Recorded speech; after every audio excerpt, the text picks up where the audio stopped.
tumekuwa tunafanya siasa kama lele mama. Kama malezi ya mama, kama kitu cha mzaha. Mjinga anakuchezea na kupatia shilingi 10 unasema wewe peke yako. Unaalikwa kukutana na watu wa fikra unasema nitalipwa nini? Yaani huo utoto umekuwa ndio mwelekeo na mtamshi yetu kama Wakenya. Lakini vile mwenyeji wetu amesema tunapitia pahala nyeti. Pala ambapo mle mzaa tumeufanya kwa miaka imepita. Hauwezi ukaendelea tena. Ukiona vitu wanafanya kama katuni kengine kutoka huku Northeastern kanaitwa Duale. Kalifukuzwa, kalikataliwa na viongozi wa kimajeshi kwa sababu ya tabia yake na ulafi wake. Amekuja sasa afya. Anatueleza kuna compliant hospitals in Northeastern Kenya 700 kwa SHA. Nauliza population ya Northeastern iko kiasi gani? Kuna hospitali ngapi kwa which percentage of the population? Yani mazoea kwamba ukiiba na Ruto anakubalia, inaalalika kuendelea kuiba zaidi hadharani na kututuzi ukicheka. Samani, hatuna muda wa kutosha, mimi ningependa nikaongelea muda mrefu, lakini tu ni kusema sisi tunaheshimu sana hatua yako ya kwanza Bwana Kalonzo Musyoka. Kualika viongozi wa vijana na viongozi wa kisomo na fikra endelevu mjadiliane nao pamoja. Naimiza na wasii wenzangu hii kwetu hatua ya kwanza kwa kutafuta uwiano wa maana wa kudumu kati ya uongozi wa siasa na uongozi wa kisomo na kifikra. Pamoja tutabuni sera, nadharia na vingine vyote vinahitajika kuligomboa taifa letu. Kwa wale vijana ambao wengine wao pengine mnalemea Kiswahili kisichokuwa cha Sheng, niseme tu mawili kwa Kiingereza. We are at a moment where we are not trying to prove that any generation is better than another. But we know that inordinately your generation bears the burden of a dead can that is being kicked down the road. Ruto is borrowing money on the commercial markets. Expensive money to pay cheaper debts, but he's kicking the can about when that money is going to be paid, when you are the ones who are going to be responsible, and he'll be back in the village roasting goats. We do not want to compete between generations. We want to create conditions under which representatives and leaders of younger Kenyans sit down with us, with the leaders of thought and research, with the political leaders, and we co-own the agenda of this nation. I'm going to be out of the country for the next 3 weeks, but I promise to give you an early opportunity for student leaders. You come, we talk together about how we can engage with the leadership of this alliance. Asanteni sana kwa kunisikiza.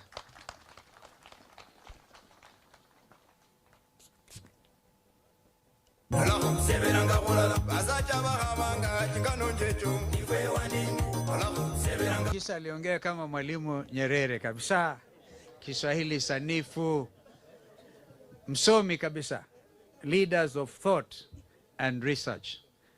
Now, our brother JB, unajua wewe, you're from this region, you're one of our best, fearless, full of experience. The Attorney General of the Republic of Kenya would say, I cannot sign documents in Dubai airport. Right? Yani, yole jamaa wanaobeba haya yote yakiwekwa mbele zetu, watu watastaajabu.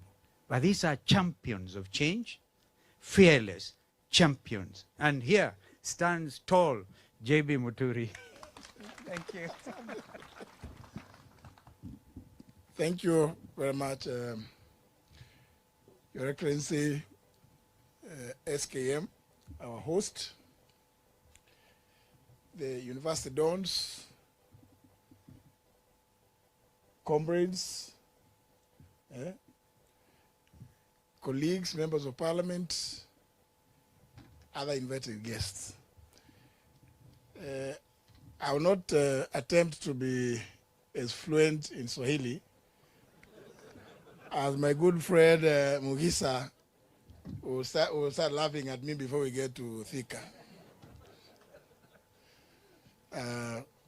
But let me give thanks to His Excellency Stephen Kalonzo Musyoka for indeed inviting us to come and listen to the leaders of thought and research alongside the wise people. You know, I don't want to use the Bible. It says, when you say wise men, you include the women. I think let's agree they are wise people because they are of both gender. You know, the priest, the preacher, the gentleman who gave us the word. At some point, I thought he was pointing at me because he spoke about surrounding yourself with wise advisors. And because I'm not in a hurry. I know my two brothers may want to leave. Mimi najua. For those who understand Kikamba, Nemusi. In fact, across the main road, my brother Steve, I told you the other time when we were here, across the main road, I also have a small place where I could, if it got very late, and if Steve was to chase me out, I would just cross over and sleep. Kwa hivyo niko nyumbani. But the reason why I say I thought the preacher was addressing me is because something that I've told Kenyans in the past. And let me just repeat it so that you can see how it fits to what the world told to us was all about. Immediately, Kenya Kwanza took office. And, you know, I had gone to Kenya Kwanza, first of all complaining because those of you who drive on Thika Road, if you remember, there was a very huge post of myself, and there were only two words below my photograph, Kenya Kwanza. Little did I know that actually, I even know the person who actually did it. It is Vinya's counterpart in Nairobi, Johnson Arthur Sakaja. He saw it and he quietly went and had it secured at the registrar of political parties' office. So when I was going there, they told me, no. I told them, why did you pick my slogan? They told me, no, it's this one. We already have, we have it under our name. So I didn't want to quarrel about nothing. But my main story is about when William Ruto became president and he was about to name his cabinet.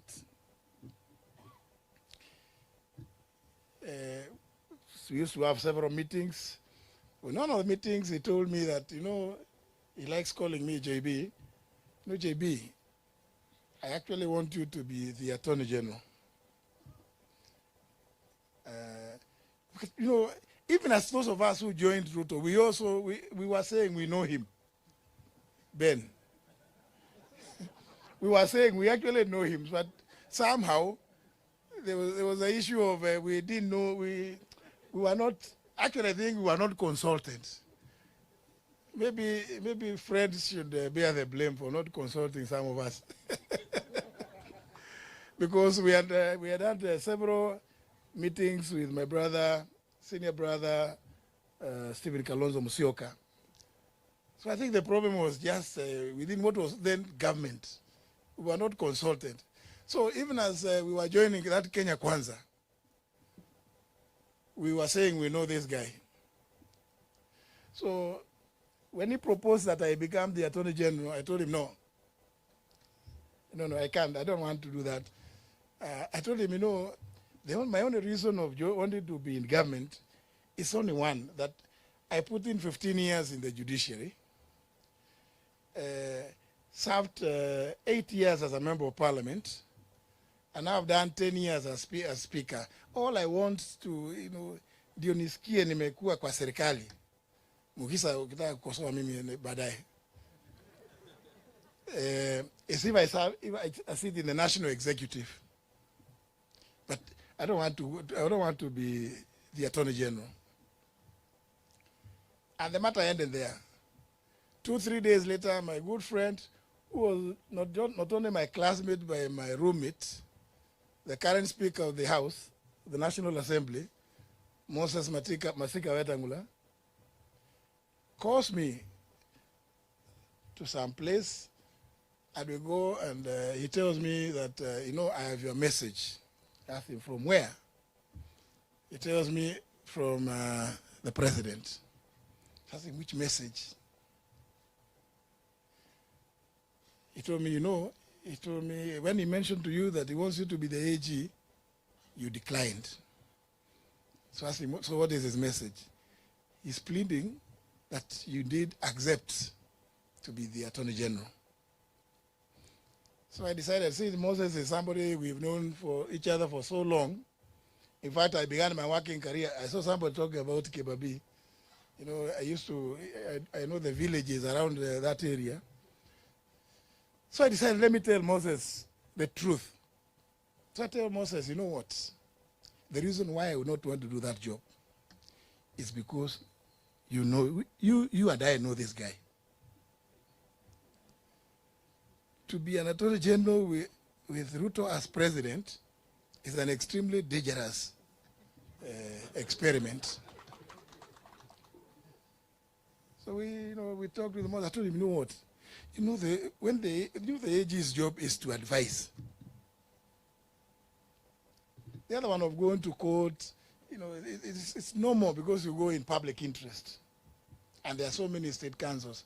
But this one of advising, you must be clear that the person who you are advising also wants to be advised. And this is why I bring in the sermon. That, you cannot advise somebody who cannot accept advice or take advice. So, because Moses told me now that is hiyo ni kali, siwezi kumwambia hivyo, wacha nimwambie tu bado unakataa. So when we met later, again, ananiambia sijamalizana na wewe JB, unajua, tukaenda, najua anakunywa chai mingi. Tukaenda, tukaketi tena, chai mingi. Then I decided, let me tell this guy the reason why I do not want this job. And I told him, you know what? As AG, I would date a situation whereby my advice will not be taken. Because I cannot advise in a manner that is inconsistent with the provisions of our Constitution. And what I fear about you, now I told him direct, is that, I may give you advice which you may not like. Na tutakosana. You know what the guy told me? Exactly, JB, that's why I want you there. I want somebody who is firm and who is never shaken. Now, my friend Mugisa, kama mtu amekwambia ati hiyo ndio sababu anakutaka pale. So nikamwambia, if you promise that you will never interfere with my advice, my work as Attorney General, then you can go ahead and announce the cabinet. Because my stories are long, I will not go beyond that. But you can see why this sermon, I felt, was quite appropriate. You must surround yourself with wise men, wise advisors. And also, you see, within the context of governance, people must appreciate the country. that the country is bigger or greater than any one individual. It does not matter. We've been told about issues about in fact, it's His Excellency who told us about the $1, people living below $1 a day. If that cannot concern you in leadership, such that whatever it is, whatever decisions you take are acutely informed by the desire to lift those that live below $1 a day in the country, then you are not worthy in a position. You cannot take oath in public. And of course, remember our constitution says the president must be sworn between the hour of 10 a.m. and 2 p.m. Wakili Wanjiru. So you take oath in broad daylight to protect, preserve, uphold, and defend the Constitution. Among other things, also the dignity of the citizens. And then, soon thereafter, human life means nothing to you. Human life means nothing to you. That you watch human life being taken away. What they say in Kiswahili, again, kiholela. Surely. And you want people to keep quiet so that you can remain in leadership? I'm sure, my good brothers and sisters, you'll agree with me. When it gets to that, you must take a position. You must take a position. Because who is it you say you are sitting there planning for? If these are the people merely for expressing their opinions themselves about the university funding model, about the high taxes, that becomes a reason why you will take away their lives? And I keep saying, I was lucky that I was able to run to William Ruto. I'll tell him, William Ruto, I sent you a message last night at 3 a.m. I told you my son was abducted. You have not responded. He says, oh, my phone crashed. There are too many messages. And then I tell him, and before going to him, I had tried to get to talk to anybody, including, I don't want to now, but our good friend from Daraka, Kindiki, who was then in charge of Interior. And I fire you. Norma, see Norma. And he too had the audacity of replying to me that, no, I can tell you. Because I told him, Nuldin knows where my son is. And Kindiki called me twice. I told me, no, it's not true.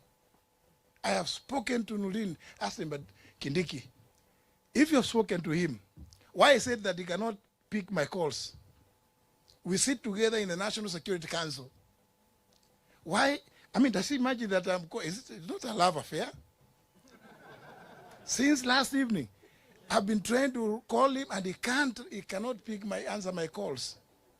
So I go, given that situation, Mugisa, I drove to State House and I told Kasongo, look, my son was picked, and then he's telling me, oh, my phone crashed.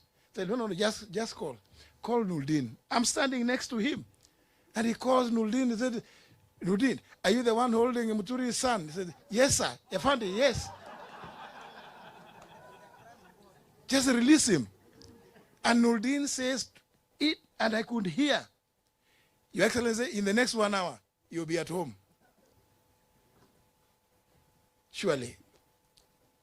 I imagine how many parents in Kenya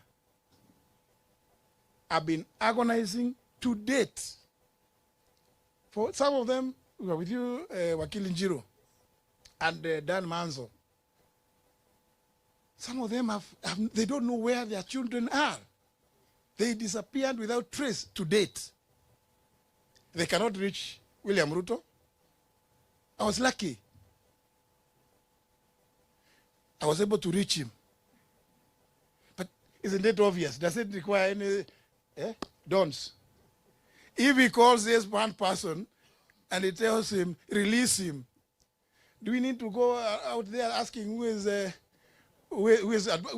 been abducting these kids? I mean, and remember when he was challenged on 27th of December last year at Homa Bay by Raila, he said, I'm going to edit. Much later this year, at the visit, at the press conference they held with the president of Finland, in answer to a question by one of the journalists there, what did William Ruto say? All those who had been abducted have been released and taken to their homes. So Kenyans, do we have any doubts as to who is abducting? Because how would you release somebody whom you don't know where they are? I mean, it's obvious. And then when you turn around and purports to set up a committee, you know, that reminds me, Council Njiro Ndego Njiro, the Latin maxim, Memo Judex in Cosa Sua. You cannot be a judge in your own cause. William Ruto, we have tremendous respect for Makawa Mutua. Makawa Mutua is somebody we respect. In fact, we were with him in the university. He was a year behind me. But surely, because we know people go through, tunaambiwa siku hizi kuna mwosho moja. I think Makao, my good friend, ameoshwa moja, na hapo ndio shida ya Kenya imeanza sasa. Because it is not possible for you to say you are going to do a framework for compensating those who may have been injured or killed during the protests. It is not possible. I'm going to sit and I want to listen more to these great people, Your Excellency. Thank you very much for listening to me. Well done. Thank you. Umesikia jamba kabisa. Well, before I call Fred, I talked of building a team. One Kenya, one nation, one team. For one term. Sindio? So we cannot drive this narrative if we are going to have contradictions between ourselves. So our advice is to those working with us, those in the Wiper Patriotic Front, those in DCP, those in DP, those in Jubilee. By the way, I forgot to bring the greetings of Chairman wa Jubilee, Saitoti, Terome, also with us in the summit. So please assist us, Wakili Ndengwa Njiro. If you have any information about any of us, because we must always check with the principals. You know what I'm talking about. Today I'm supposed to be Kofi Annan between you and Fred, and also between Fred and our brother, Ben Momanyi. When we go to Kisii, we start singing to keep Peter Narok, Ago, Ago, Ago, Ago. Ben Momanyi, Ago. We need to build one team. So that respect is so critical, so critical. Let's not begin to dismember our unity even before we begin. And building coalitions, I can tell you, is the most difficult thing. I tried to help President Tshisekedi and the advisor of Uhuru Kenyatta who sent me there, as you know, Fred, and Kabila. And it took me 1 year to advise Tshisekedi to work with Kabila. And one time, Tshisekedi asked me, Kabila now wants to take. He says, I either take the Minister of Minister of Finance or the Interior. I looked at Tshisekedi, I said, Mr. President, since we want to sign all these letters of appointment, my advice to you is the Interior Ministry. And all these other ministries, because there's a cluster in the DRC of those ministries. Tshisekedi took my advice. I don't think he regretted thereafter. So, please, before you dismember, until then, after a year after that, he started to talk about the sacred coalition. Yani sacred, what is that, Mukisha? Ile sacred. Kwa hivyo uhusiano wa ajabu huyu, na tukifanya uhusiano huu, tukibuni mambo yetu haya, jameni tusiharibiane. I wanted to say that as a caution. And my brother Fred Matiang'i, as you all know, he looks strong. Hata akiingia hapa, utaona Mukishi strong. Si namna hiyo? I like his style of greeting people, anainua mikono yote. Yeah, kwa hivyo, somebody who must remain nameless, Fred, told me the reason Kenyans love Matiang'i is because they think akichukua hivi kazongo ndani. Kwa hivyo basi, karibu sana ndugu Fred, and thank you for coming. Thank you so much. Thank you.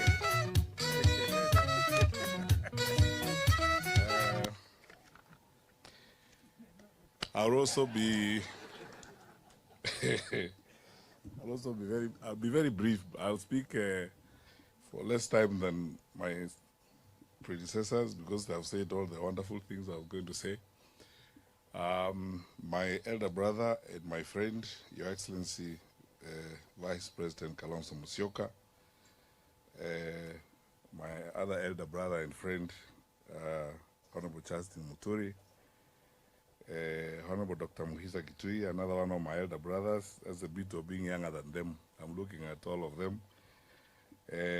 My friend, Wavinya Ndeti, Her Excellency, the Governor of Machakos, honorable members of Parliament who are here, Makao Mulu, we work together in civil society, my brother Obadia, my very good friend, Ben Mumanyi.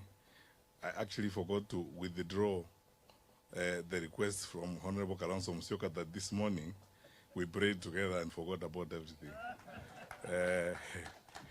And that ile kitu yangu ulikula nikusamee, nasema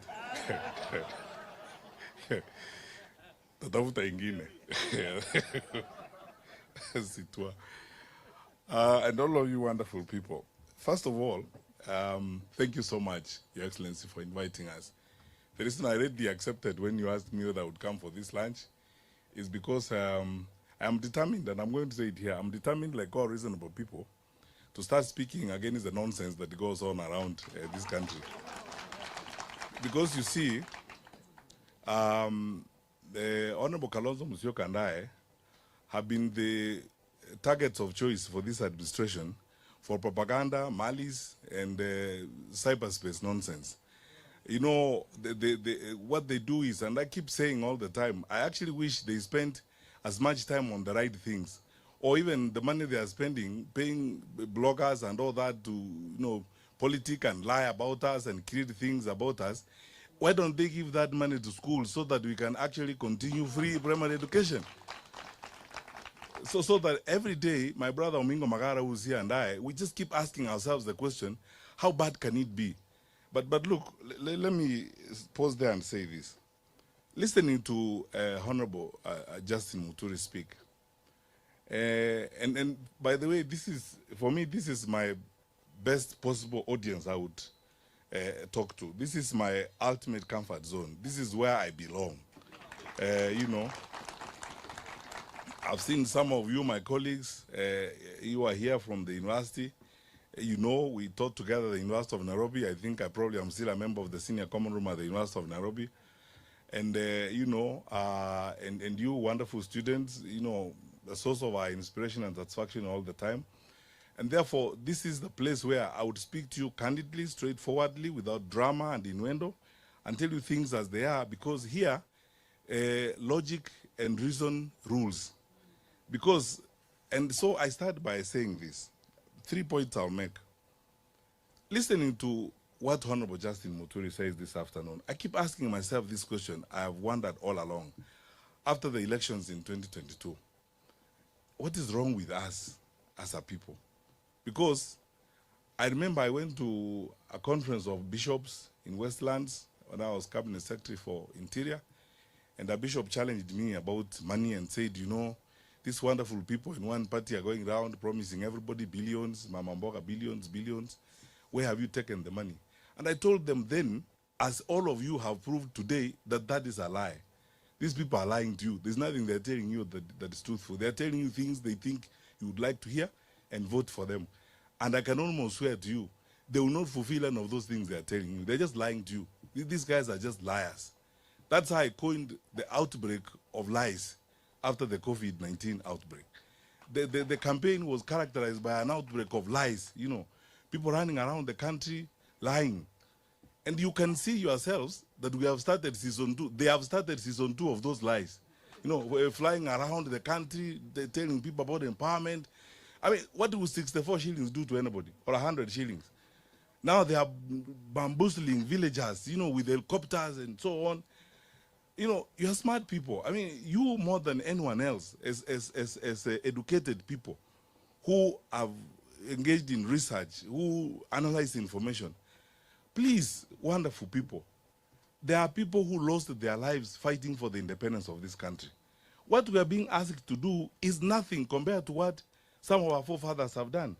The sacrifices people have made to get Kenya to where it is. There are other people. I mean, I have to be honest with you, and then sometimes let's say things the way they are. There are people, including Mzee Raila himself, who have gone to detention, and other people suffering for this country to get us to where we are today. And many of those people, I cannot name today, who went to detention, suffered, getting us to where we are today.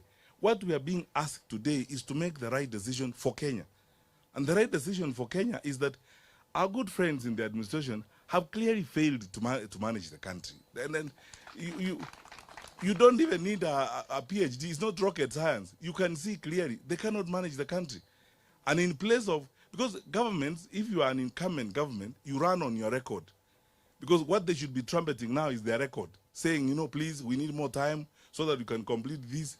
You can't ask for more time to do nothing because you have done nothing. You're asking for more time to do more nothing, you know. But that is what this is all about. And for you guys who are here, wherever you go, the challenge we have, and that's why I would like to be very direct on this matter, the challenge we have is to talk to fellow Kenyans. Forget about this business of the tribes and regions, I don't know whose turn it is and so on. Look, we are facing a real danger as a country. Look at, I can speak to you as a former Minister of Security. Look at what's going on in Madera. How? An independent country like this that's supposed to have an infrastructure in place and so on. What is that going on there? Look at what's going on in our cities and so on and so forth. You know, the rate of crime going up, you know, every day and so on. And if you doubt me, talk to people in the security sector in the country. They tell you their woes and their challenges. People talk to us. People are even going to whatever extent to look for private opportunities to speak to us. Their woes and their cries and the challenges they're facing, how they're facing all these problems. So I want to ask you this question. Surely, you're all intelligent people. We're all intelligent people as we're here. What are we waiting for? Do we even, Honorable Kalonzo, do we actually need to campaign? What do you want us to tell you? You know, President Kibaki used to say, unataka tukuambie nini? What do you want us to tell you? Yeah. What do you want us to tell you? Honestly. That describe what? You can see what is going on in the country. And then you see all these dramas that are going on, you know, because the character of people who cannot deliver is clear. They will dramatize everything. They spend all their time on nonsense and the things that they lie. They use excuses every day and so on and so forth. I was in the US when I saw a letter. They have done, choreographed a letter purportedly from the chairman of the AU addressed to the head of state here to nominate or appoint Kalonzo Musyoka to go and do something in Western. You know, it takes time to pay people to spend time on that kind of nonsense. I mean, for a country that is supposed to be going forward, that's what they are spending time on now. If you look at the amount of money they are spending, those of you who come from Kisi, you know this. 2 months alone, the deputy president and some group of people have gone there 9 times, a record 9 times, supposedly for empowerment. 100 shillings, 64 shillings, you know, hustling villagers, we are empowering you, and so on. I mean, by the way, you don't even need a meeting. When you work, you don't need a meeting. Your work will speak for itself. Amana mnagani? Yeah. Your work will speak for itself. In fact, you will not even need to ask people to re-elect you. People themselves will be saying, let's give these guys another term. If they are going the way they are going, let them complete what they are doing. So, but what are they going to complete? Nothing. Give you more time to complete nothing. I mean, so, yeah. So that is it. When my brothers and sisters, I want to speak to you from the depth of my heart. We are in this, Honorable Kalonzo Musyoka and these brothers and all of us, we are not in this because we are bored or we have nothing to do with our time. We are in this because we want to make a contribution, because we are shocked at how our country is going down. That's all. And you can see it. It's not, we're not coining it. We're not inventing it. You have pay slips in your pockets, don't you? And you see what, so sasa as President Kibaki would ask, sasa unataka, wewe unaona na unataka waambiwe. We tell you. What do you expect from us to tell you? Time is here for this country to be in the hands of different managers. Our challenges and our argument is based on one thing: management. This has nothing to do with hate or anything else. And that's why, personally, I don't spend so much time on a lot of innuendos. I would like to focus on solutions. How do we get ourselves out of this? The horrific stories you hear in the education sector that are going on. No one knows that better than you guys. But what we are seeing in the country. I mean, we talk to teachers, we are with teachers, school principals, parents every day. And you keep asking yourself the question, what actually is going on? And so what do you want to hear? All those parents of Kenya, all the teachers of Kenya, wherever you meet the teachers, ask them a simple question: do you want to continue this way? If your answer is no, like mine is, and Kalonzo and everybody's answer is no, then you know what to do. This is a case where I honestly think we shouldn't campaign. Those who should campaign and are spending money on social media, insulting us, creating meetings for us that we don't even know, lying about what Kalonzo has done and are not done, lying about where Matiang'i is seated, vis-a-vis Kalonzo's position of sitting. You know, people have nothing to do. Yeah. People spend time on pettiness, you know, and it's small, you know, how did we become so small-minded as a country? That those are the kind of things we spend time on now. And now we are being told about those. Let's go forward and build our country. We have a duty to build our country. And here is my ask of you, wonderful people. For us, as leaders who are meeting the opposition and those that we will meet as we continue, I've said several times before, if you are betting on our differences, you will lose your bet for sure, because we are not going to disagree. All that propaganda and all those stories you hear being coined every day and so, they're intended to either annoy Kalonzo or annoy me or annoy Kalonzo's supporters or annoy my supporters or do something. Oh, you know, I don't know who's annoyed. How do you know? I mean, you are not God. How do you know who among us that is annoyed? You keep peddling lies, you know, and so on. We are determined to make our contribution and make the ultimate sacrifice about how we will save this country and redeem or save this country from the hands of these people. You know, people advise me these days that because I'm saying I'm aspiring for the president, I should change my language a little bit. Because I would say some stronger things. Because some of the things you see are shocking. Because how a country, I mean, a country of our size, and you know, Kenya, we have everything going for our country. You guys know this more than anything else. I was in the education sector. We have a very educated population, very patriotic people who love their country. Kenyans are very hardworking people. They really want to do good for their country. All they need is trustworthy leadership. You mean what you say what you mean. As long since we had a government that you could trust. That's all that Kenyans are asking. And because they can't be trusted, we are telling you, trust us. We'll give you our word and we'll keep our word. Trust us. And then we will level with you.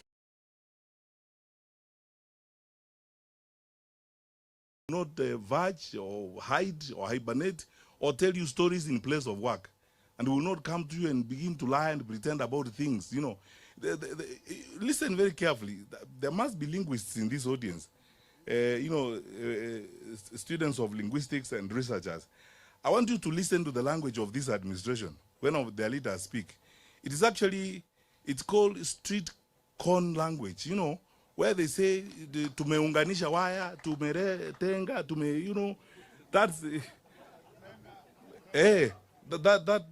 that language is non-committal language, non-responsible language, language that you cannot ascribe responsibility to. Very evasive language. People who do things, they come forward to you as leaders, like Honorable Kalonzo Musyoka stood here and said, I have done this, I have told JB this, and so on. Or JB says, I did this, I asked this question, and so on. That's what responsible people do. But those who are evasive, who evade responsibility, they draw in that language, that evasive language. And kuunganisha wa is now what? Mimi najua kupanga, you know, the way they behave and so on.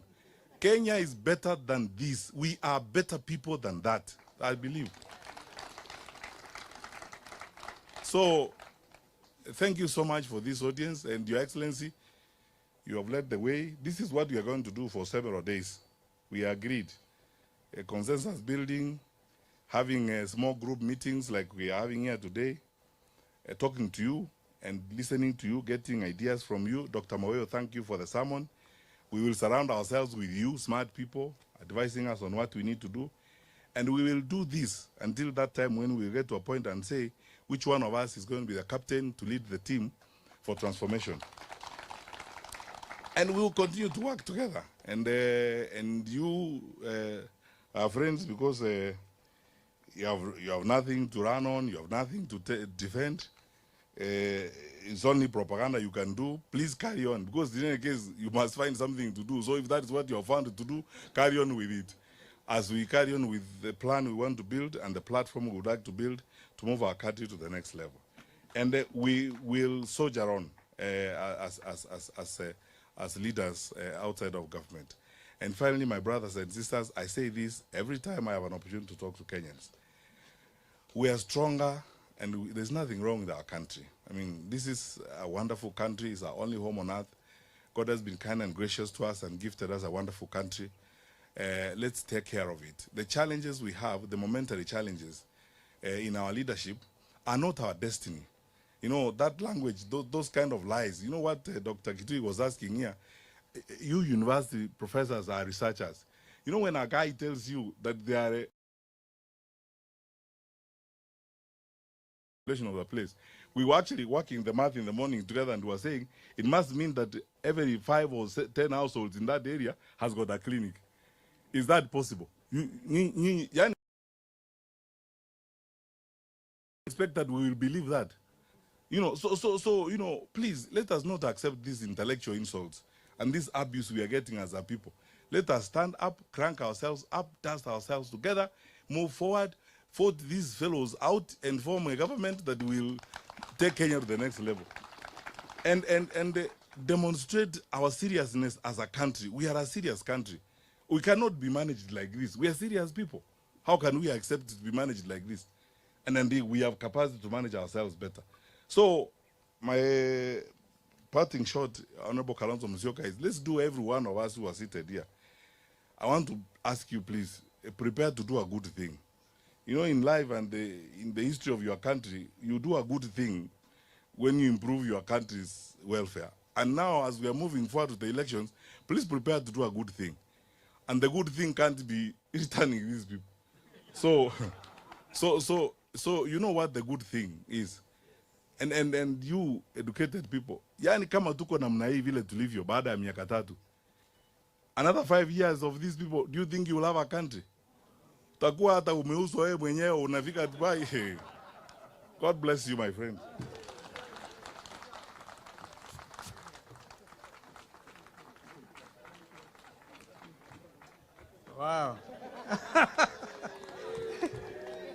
Asanteni. Asanteni sana. Thank you so much. Waliomba wataenda kuomba tena. So now I think we need to continue. I think that those who have to leave, we'll give them permission to do so that we can continue. As I was talking, a member of the family came, one of the family members, where's Moasia? Moasia Kowapi, Kukule. Thank you. Thank you. So we will continue, and we thank you so much. Those are inspiring things. And I think that even as the dons meet here and go wide and far, you realize, for example, the people of Kericho, we had Professor who spent a lot of time in Kericho. And if you know why Governor Mutai had to be impeached, and he called me. I've never spoken to him before. 58,000 acres of tea. Tea, 15,000 acres under tea. Wanataka wachukue. And this governor was saying no over my dead body. So he had to be impeached. Well, that one did not go through. And so Governor Avinya, you guys have to be bold as well. Stand for your people and be very, very bold. So tunaomba tu kwamba tuendelee. You know, I'll tell you, Fred, before you go, where you are here is the Yatta farm. It's hardly 300 acres, hardly. And it was bought from one part to get to Thika Superhighway, bought from a lady called Janet Chirchir. She lives in the US. Her advocate was Kip Kenda, right? I think Keegan, actually, in that transaction. And below the furrow, it was owned by Major Langat. And this is land in Machakos. We bought it. When I ran against Kibaki in 2007, there are people saying Kalonzo grabbed NYS land. That's the only thing they talk about me. I've given you the truth. Bought with a bank loan, stamp duty paid, kila kitu. And one time I challenged William Ruto. Actually prepared all these things and took the DCI and I said, these are the documents. Now bring yako. Tuambie ile ya Murumbi na ile ingine ya Taita Taveta na kwingineko. What is all this? This insatiable greed for grabbing land. But Fred, we have work to do. Lest we are accused of just saying one term and no term or whatever. We have serious work. And that serious work will mean stopping this grand corruption. Really, it is so grand.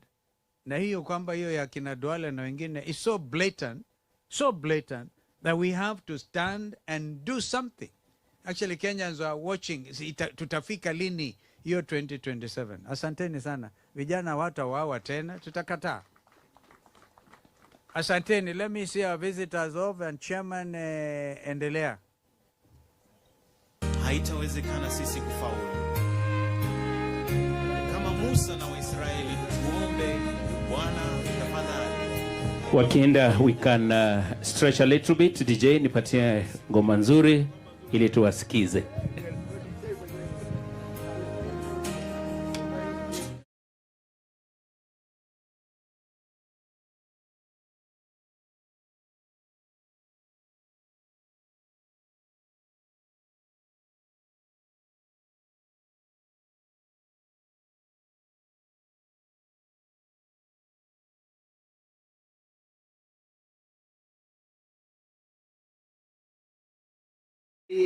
I lived in Eldoret since 1992 up to 2007. I'm a victim of post-election violence. The day you moved to Mheshimiwa Kibaki, our home was touched. And I left Eldoret with nothing but my certificates. I have never gotten a full-time job to date. I am doing part-time. I struggled 2022 with a small party. Mheshimiwa Wavinya, we met in Citizen when you were debating with my party leader then, Rose Mulwa. And I told her, situingie kwa Wavinya. She refused. I'm sorry. I didn't know I was learning. It was my first time to go to politics, but I've been supporting people. The late Kalembe Ndile, I supported him when I was a student. Mheshimiwa Kaloki, before he left Illinois and came back to vie, I was behind him when we removed Kalembe Ndile and we became our MP in Kibwezi. I was contemplating. I have two options, and I'll make a decision before the end of this year. My MP is Mheshimiwa Mutusa. Is it Mutuse? Are you with us? I think I have good English, and I cannot be confused. The Kenya today, because I teach the university, these young people you see are very brilliant. It's all that we don't give a chance. I am contemplating between two things, Mheshimiwa. So I'm contemplating of two things. Yesterday I was approached because niko kwa ground na watu wa DCP. They want to take me to Mheshimiwa Gashagwa. I go and vie at Kibwezi East. That is my home. My dad is married there. My mom is buried there. That is my home. Thika is where I moved when things went haywire. Yes. So kindly, if I'm given a wiper ticket either there or here, I will bring it home. If I'll be given a DCP ticket in Thika or Kibwezi East, I'll bring it home. Kindly, where I will make a choice, I want your support. I'm begging for your support. And lastly, yes, the party has to give you the party has to give you the ticket. So kwa ground mimi nafanya kazi mzuri. Lastly, we want to agree that you are the right candidate, because where we are as universities, we know what you have done when you are in the Ministry of Education. We know what you have done when you are the VC, the Vice President. We know what you have done when you are the Minister of Foreign Affairs. So kindly, like one of us has said, sisi hatungoji kupiga kura, tulipiga kura kitambo. We voted, we are waiting for the day. So thank you very much. God bless you, and we are together in this one unity. Thank you. Thank you so much. Representing Murang'a University, Multimedia University. Multimedia University na iko na vigongo. Please simameni. Professor Naituli, simameni, wave at people. Let one of you come and speak. Mutio hata hujasimama, hujainua mkono.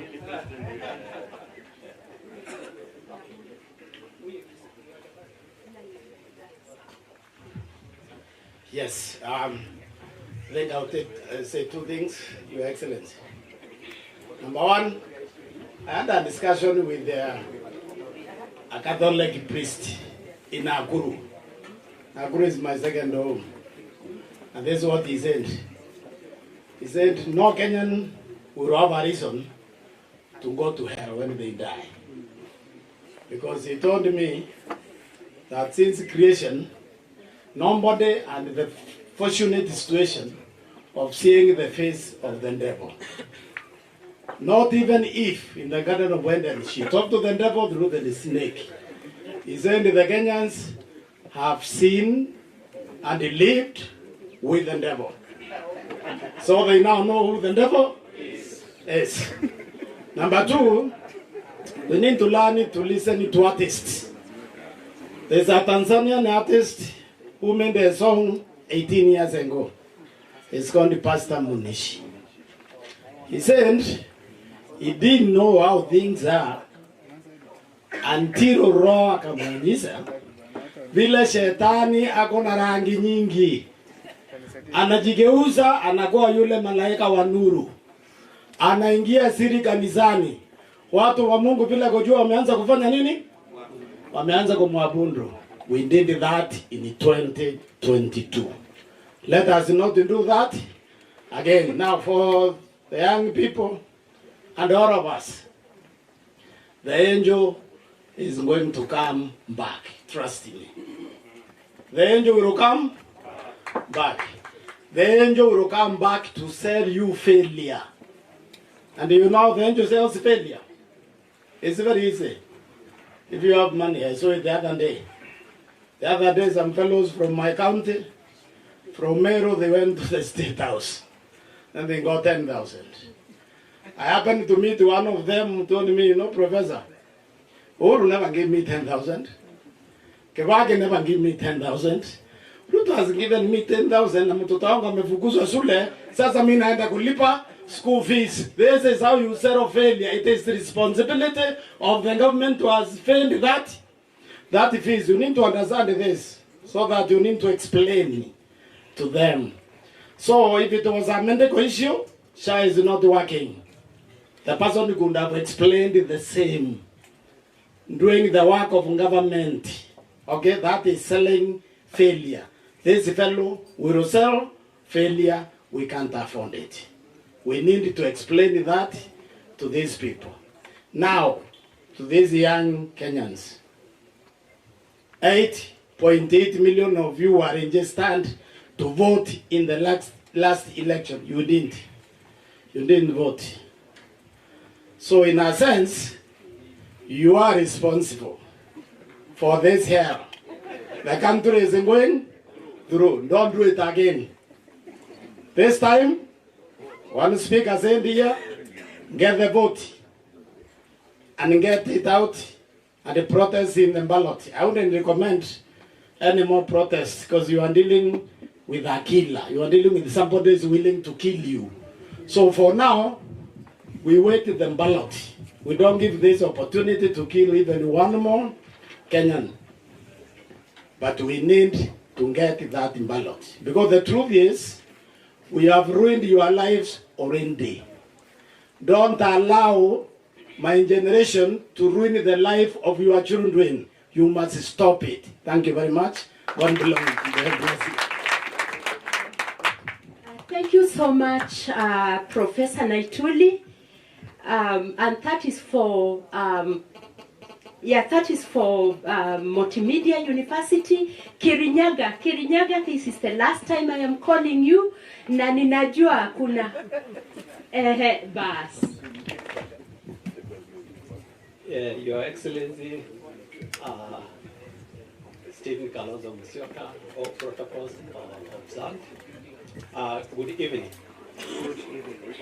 I'm Emmanuel Piaka, teaching at Kirinyaga University. I'm inclined towards construction, and we came a bit late because of transport challenges, but we thank God finally we arrived.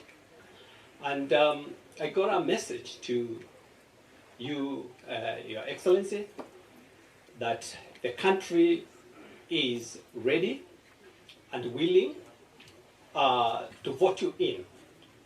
The country feels that you are the right person to lead the people of Kenya and put this country back on track.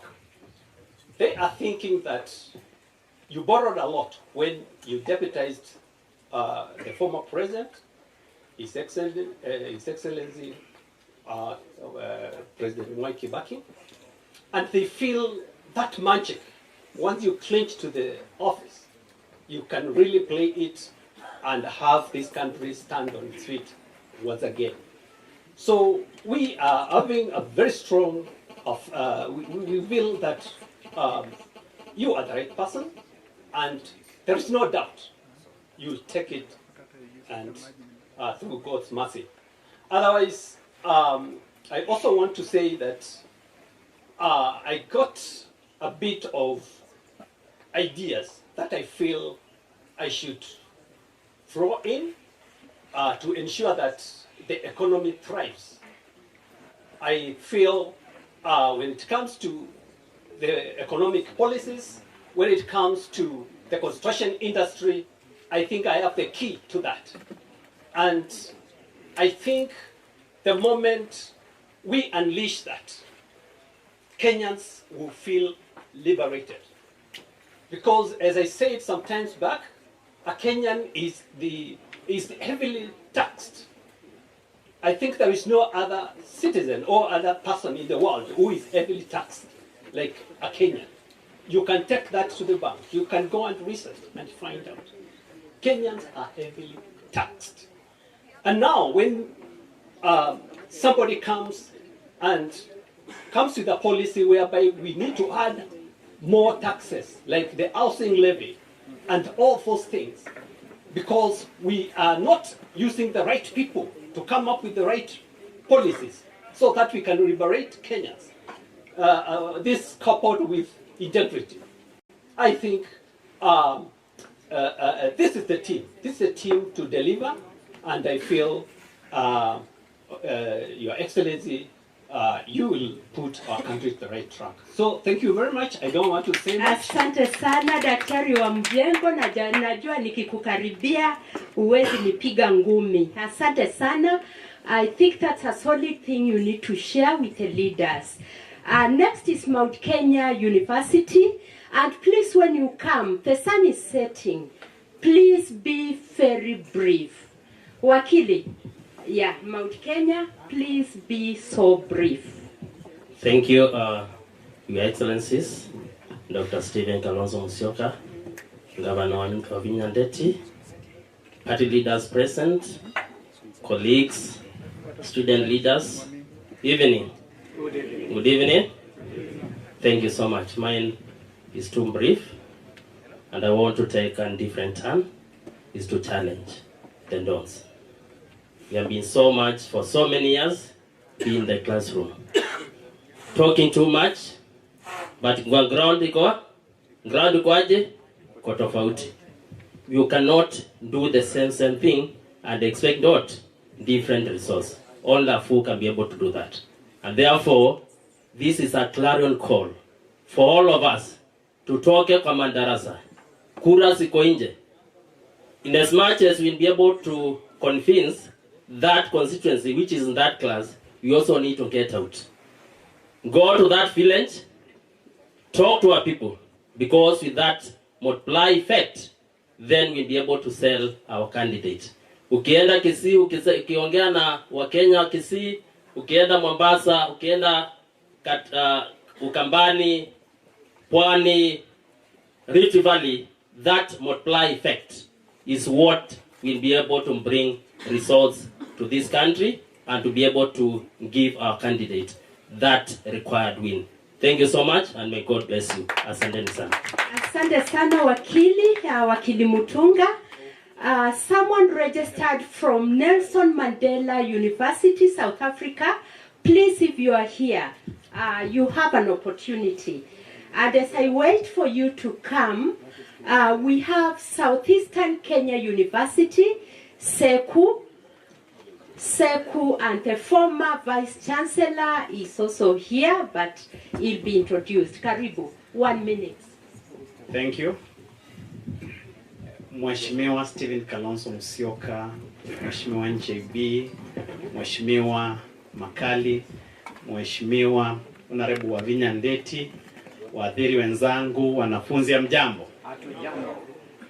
This is the time that the Lord has made. Tuko hapa to change this country, and the narrative is the same. Lazima tuhakikishe tumembadilisha cha ukweli. Sawa sawa. Now, as we congregate here as dons, we are very nice in sitting in those comfort zones where we don't disturb anything. That is wrong. Let us change our attitude. Tupeleke university vijijini, tupeleke huko chini mashinani, tuhakikishe kana kwamba people are registered, wametoka na wamepiga kura, tukomboe nchi yetu. Arambe. Arambe. Seku inukeni muonekane. Seku tuko na watu wengi. Tuko na watu wengi. My former PC is here, Professor Muluvi, Glacier.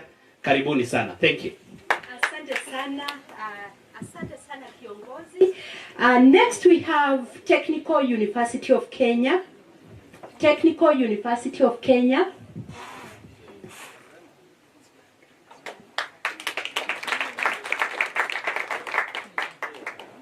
Okay, Dr. Akilinda, thank you. She's speaking on behalf of herself and Technical University of Kenya, na kwingine atatuambia. Karibu. Thank you. Honorable Kalonzo Musyoka, and all the other national leaders, and all the dons, plus our clients. Good evening. Good evening. I am so thrilled to be here today. You know, when we were organizing in our WhatsApp group to visit this place today, they said, tell one friend to tell another friend to tell another friend. I think I told 5 friends, and they are all here. So I'm a good mobilizer. Yeah, so I think any leader who takes time to value the worth of intellectual capacity in this nation is a prospective leader, is a leader worth sitting down with. And I like what Honorable Kalonzo said, Honorable Matiangi said, that we are not here because we are idle. Some of us have left conferences to attend this function. And so we request that we be taken with the seriousness that it deserves. I can summarize the challenges affecting higher education sector into 3 main challenges. Underfunding. We have poor infrastructure and labs because of underfunding. We have unemployability of our graduates because they are not linked with the right markets. And the third one, it is escaping, but it will come back. Sorry. No, don't put it in my head. It will come back. Yeah. So there are 3, and the solutions to this is that you should figure out, because as leaders, I'm always seeing you. In fact, I see you in the next government. And because of that, you should be able to figure out solutions to this. But we are under-resourced. And with your political goodwill, together with your background in advocacy, Honorable Kalonzo, you can advocate for resources to be aligned accordingly. You can advocate for policies to be implemented accordingly. Because those 2 are what can make higher education sector not just to thrive, but to flourish. I hope I'm making sense with that.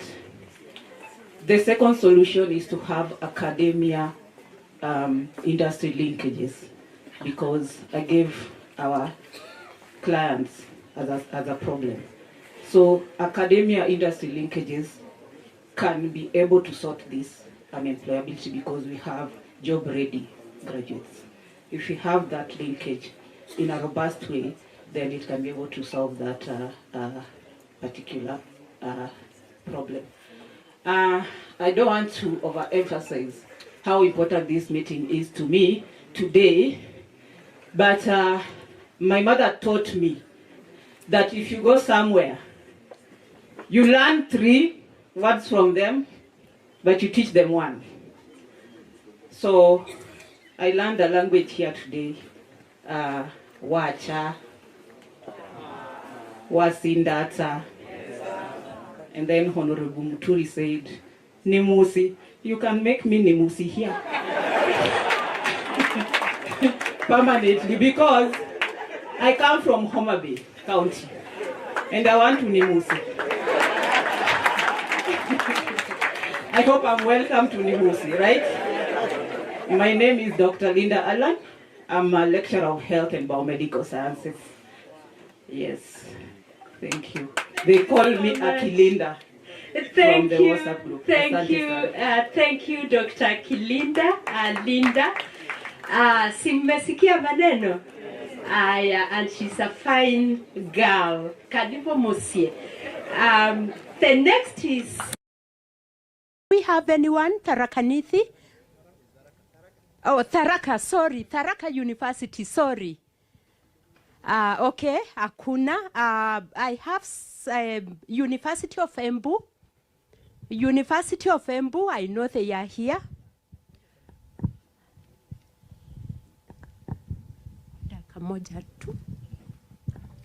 Thank you, Your Excellency, my President, SKM, my Governor, Wavinya Ndeti,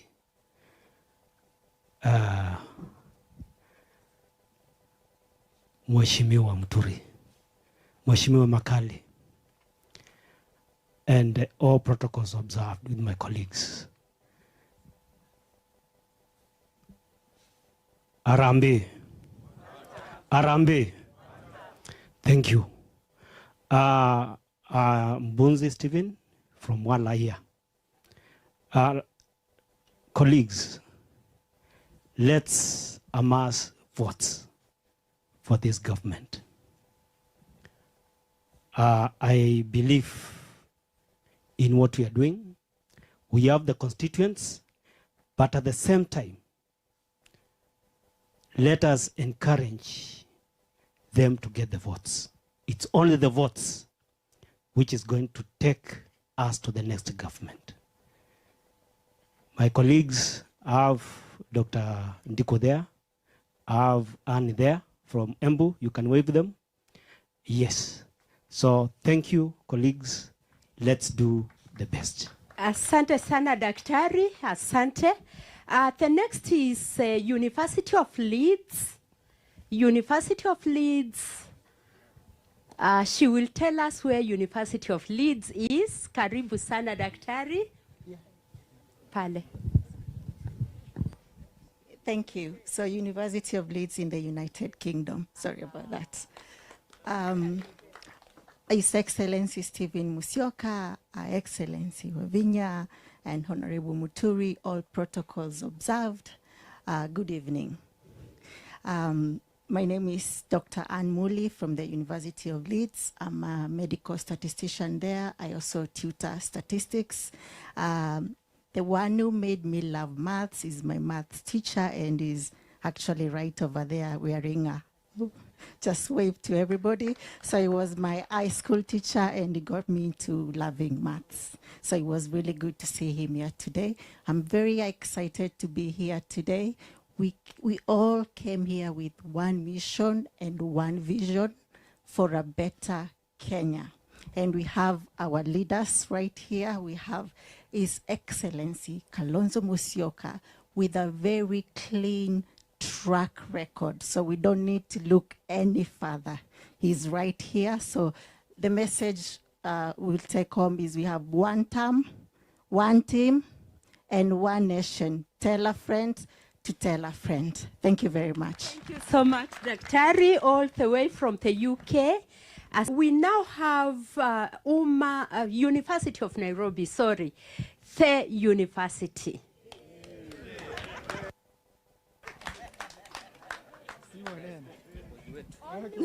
Speaking only 1 and 1 minute. Okay, all protocols observed. Good evening. My name is Dr. Teresia Mtavi. I come from the University of Nairobi. I'm also the WASU rep, Faculty of Health Science, and I came with my team. And for the leaders, we are behind you and we are ready to support you. Since I have a senior with me, even if I'm a leader, I'll ask Professor to talk. Thank you.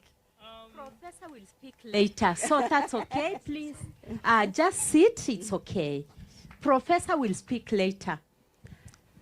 Half a minute, sir. Yes, please. Thank you very much. All protocols observed. Your Excellency, it's honor being here, inviting us for our cause. We are not coming here merely because we are professionals, but because we have a duty to help this country get to the track. Your Excellency, Our Excellency, Honorable Wavinya, we were together when I was contesting for MP Mwala as an independent candidate. My name is Peter Mbuva Kaducha. Today I may not speak a lot. I have my professors here. I'm a motivational speaker. I'm also a scholar for international relations, foreign policy, and diplomacy and science and technology. You know, when one is sick, a priest is called to give some ointment for the last minute. And even if when a priest has found this person is going to die, he comes out and tells the people there congregated, there is hope, he will get healed. This is a government which cannot get healed because it will die. I was called while in Mauritius to help them review the Kenya foreign policy, which I did. But a good document without a good implementer, it will not go anywhere. We trust you, Honorable Stephen Kalonzo Musyoka, because of your track record. I don't want to say much. I want to remind you of Socrates, born in 428 BC. One important thing he said is that being the wisest man on earth, the only thing that I know is I know nothing. You have called us here because you believe. Others have got good ideas. Another important thing Socrates did, he influenced students in Athens, Greek, to ask leaders questions about bad governance. And when students asked questions, the country was no longer ungovernable. He was called by the jury and he was given two options. One, to be sold as a slave, and the second one, to be killed using hemlock, which was a poison. He chose to die because of poison, but he said, before I die, this country will never be the same again. With Dr. Stephen Kalonzo Musyoka, Kenya will never be the same again. I'm ready to help the team as a governance expert, whichever assistance that you require, until we make Kenya be sustainable and for our future generation. Thank you very much. Thank you, Dr. Kathucha. I'm your neighbor here, Mwala Biuni. Thank you Asante so sana. much. Thank you. We have 3 more universities to go. Uma University. Uma University, and while he talks in a minute, then Moi University, please be prepared. And lastly, Keriri University. Thank you very much. All protocol observed, and in the interest of time, Dr. Mborongana Ngithia from Uma University, Tigania East, aspirant wa Wiper candidate 2027. 2022 nilisimama nikapambana na Azimio. Azimio wakati huo Honorable Kalonzo ndio walikuwa wananipiga sana huko. Matiang'i alikuwa ananipiga sana pia akiwa kwa Kenya Kwanza. Sasa Matiang'i alikuwa kwa Azimio pia. Kenya Kwanza pia alikuwa Muturi. Sasa unaona singetoboa. Sasa the happiest moment for me is today. Because now timu yote iliyokuwa inanipiga sasa niko nayo.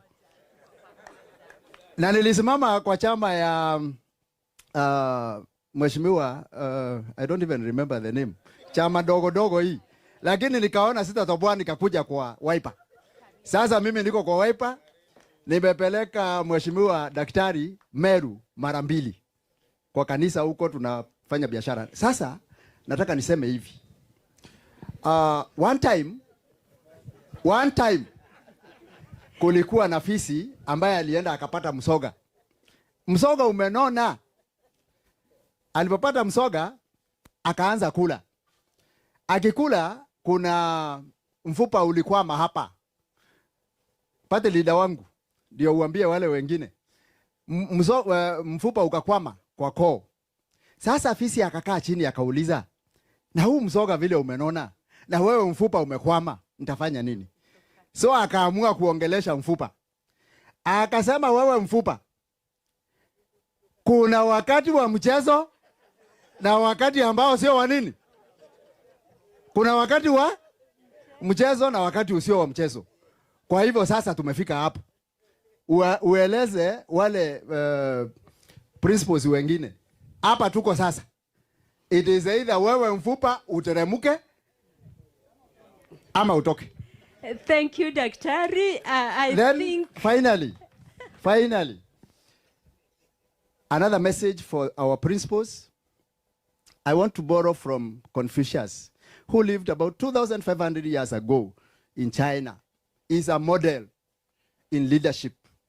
Tafadhali kama mtatupea mutupee mtu ambaye zile core principles za Confucius akonazo: benevolence, integrity, conscientiousness, good education, not education, good education. Unajua kuna watu wanapata barua.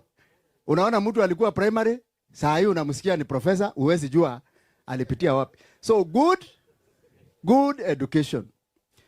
And then virtuous. Mtu ambaye anapenda Mungu. Yule ambaye atakuwa na hizo qualities, mtuletee. Sisi tuko tayari. Asante sana daktari, asante sana. I think, Excellencies, there is need for a round table because the ideas are just enormous. We don't need anything else out of here. I'm waiting for Daktari kutoka Moi University.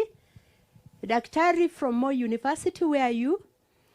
And as he comes, the last one is from Keriri University.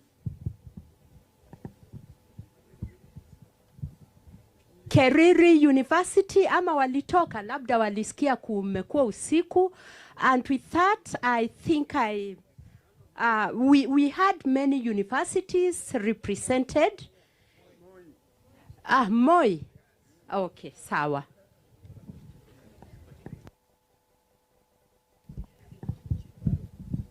Your Excellency, Dr. Stephen Kalonzo Musyoka, Governor Wavinya, I'm very happy.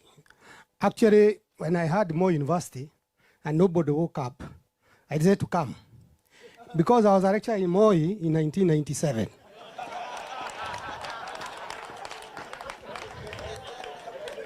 And I was teaching applied statistics.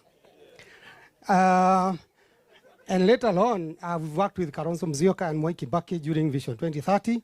I provided some inputs there. I also provided some inputs in the health sector, the current manual for health sector monitoring. The manual that is used in government today. I was a lead consultant for that in 2013. But what I want to say today is that I'm very excited. I have followed Stephen Kalonzo Musyoka everywhere, Seikuru, Meru, everywhere. So because I'm very excited because for once we have a chance.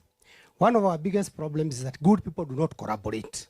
Now these are very good people collaborating around Stephen Kalonzo Musyoka. That's a weakness in Kenya. We do not collaborate. Good people do not collaborate. Now this is a wonderful chance for that. Number two, I think the kind of leadership we should be looking forward to should be one that focuses on outcomes.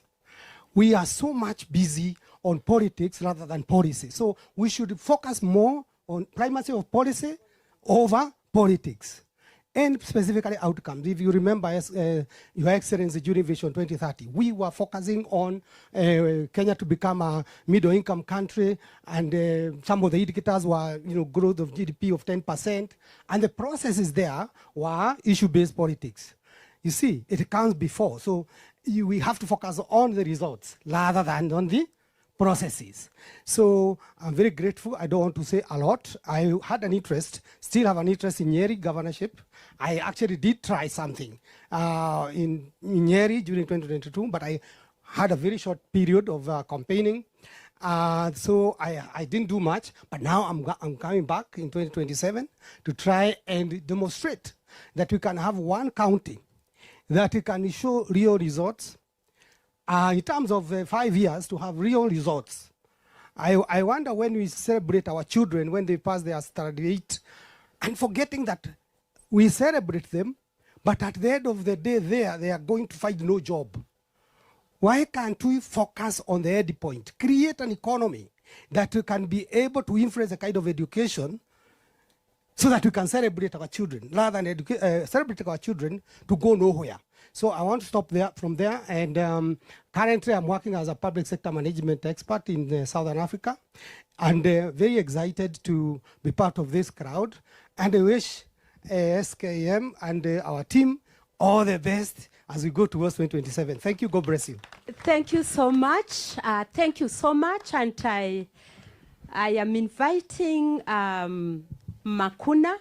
And as I sit down, because Excellencies, we need to take photos with you, tupeleke, tuseme tulikuwa hapa. Na sio kama zingine zilikuwa za Kamwithi Munyi, kukimbia, apigwe na Moi, alafu hata hukujua anatokea wapi. Tuko na mama, our governor, And yes, thank you very much. God bless you, Makuna. Thank you, members, for the introductions that you have done today. And I want to believe that His Excellency is happy with our introductions and the speeches that we have made.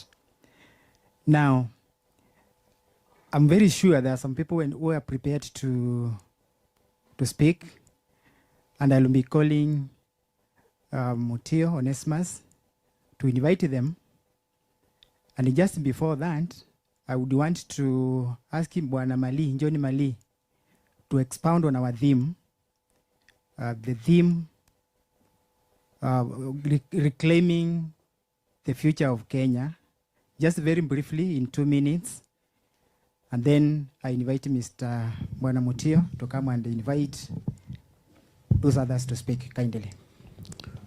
Your Excellency, Dr. Stephen Kalonzo Musyoka, Her Excellency Governor Wavinya Ndeti, and all protocol observed. Dear students, thank you very much for this opportunity. I would like to expound something in regard to this vision that we are getting into.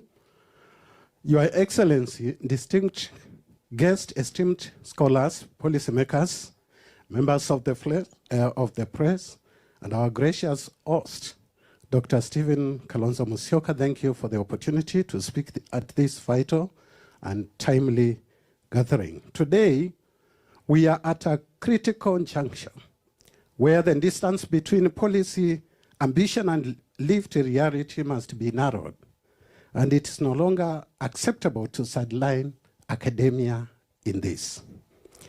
The theme of today's program, Reclaiming the Future of Kenya, is more than a slogan. It's a strategic imperative. If we are to reclaim our collective future, we must fundamentally think the architecture of national development. At the core of the redesign lies a renewed relationship between academia and statecraft. With me, I have the following.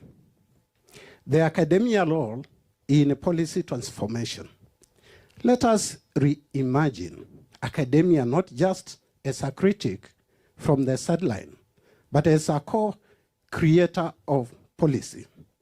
The modern university must be a policy engine room, and that is what we are known for, a space where data, dialogue, and democratic values meet. We envision a Kenya where education policy is not driven by political cycles, but a research evidence. Innovation is not imported afterthought, but a national habit. Intellectual freedom is not merely protected, but empowered to shape national discourse. In that regard, Your Excellency, for us who are seated here today, we are ready to drive the politics of this country through real-time research and policy formulation. We have challenges that we need to overcome, but we would like you to think through the following 4 items. 1, to infuse your presidential campaign strategy on higher education reforms in Kenya, consider the following approaches. 1, access and equity. Sustainable financing model. This cannot be overemphasized. It has already been spoken over and again about the universities reeling with debts and in problems in regard to our clients having problems with sustainable financing model. 2, bursaries and scholarship.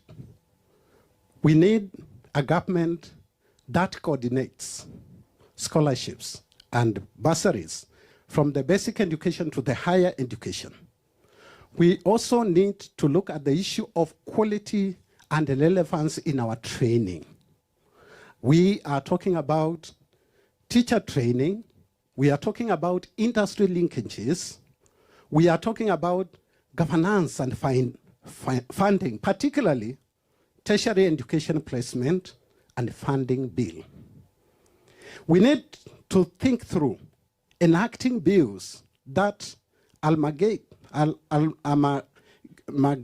higher education loans board, university funding model, and defect for higher education finance funding efficiency. We have a problem with funding models in this country. The other aspect that as the dawns, we need to include in your manifesto as you go along selling your candidature, and God give you grace, you will go through. Include innovation and industry policy in higher education sector presidential campaign strategy. That will be a game changer for Kenya's development. And this, we can talk about STI, science, technology, and innovation policy, industry linkages and partnerships, innovations, and entrepreneurship. We are talking about having technological hubs in our universities, but we can take it a little bit higher. We also, the third thing that we would like you to consider, God gives you the grace, and He has given you the grace, in infusion of freedom of thought and democratic protection in higher education sector within your presidential campaign strategy. This can be done through promoting critical thinking. And this today is the journey that you have begun by inviting critical thinkers into your campaign strategy. We need to talk about academic autonomy, support university autonomy, in terms of appointments that politics will be diffused from political machinations. We also need to look at the issue of democratic participation, whereby, for example, student representation, campus democracy, community engagement. So, Your Excellency, last but not the least, the Dons think it is the time also to have a collective action call, a team-based strategy work in your campaign. With those many remarks, thank you very much, and God bless you. Thank you. Thank you. Thank you. Let's appreciate Mali. He was once a candidate for Mavoko MP. Clap for him for that. They have tried. Thank you. Thank you. I think he has tried to expound the theme, and without wasting time, kindly, I want to invite the organizer of this event, Bwana Mutio. Kindly, it's your time. And as you invite our friends to speak, kindly provide for our students. Thank you. Let's appreciate him with a clap. Thank you, thank you, thank you. Sorry.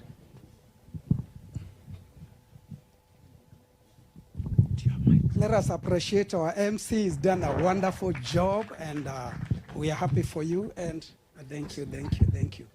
So we are doing well, lakini time haiko on our side. Sawa.